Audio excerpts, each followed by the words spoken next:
咁我今日就想介紹呢一嚿，唔係，我想教點樣撈色啦。咁因為我頭先 NG 過一次啊，咁所以我而家就已經撈咗少少㗎啦，係啦。咁而家暫時俾你哋睇到兩隻色嘅分別就係咁樣啦。其實都，如果你咁樣睇就係一樣，但係其實係唔同嘅，係啦。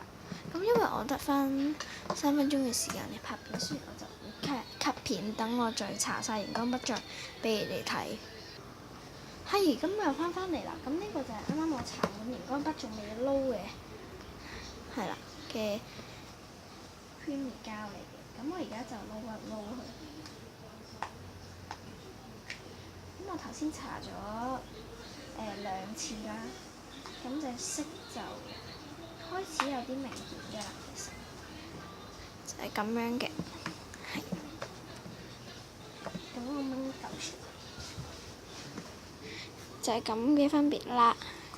咁我呢個我影要再整深色少少，因為佢呢一撇始終都好大撇，咁所以我諗住再整深色少少。咁我而家又睇一 cut 片先。好，咁而家我就又翻嚟啦。咁大家都見到兩隻色嘅分別啦，係咁啦，咁樣啦。咁我覺得而家佢哋應該可以 mix 埋一齊㗎啦。但係係咯，應該可以 mix 埋一齊，就咁樣啦。咁兩隻色嘅分別。咁我撈完再俾你哋睇啦。好，咁話咁快咧就撈完啦。sorry 跌咗啲嘢，唔緊要啦。咁佢好篤。咁我唔知用熒光筆會唔會再黏手，比較黏手啲啦，係啦。咁而家就想試下，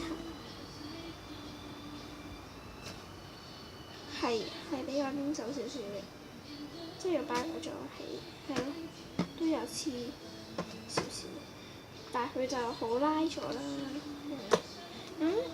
塊布都應該會好咗，係啦，塊布咧實咗啲嘅，黐住晒啲熒光筆。係啦，咁我今次嘅介紹就係咁多啦，拜拜。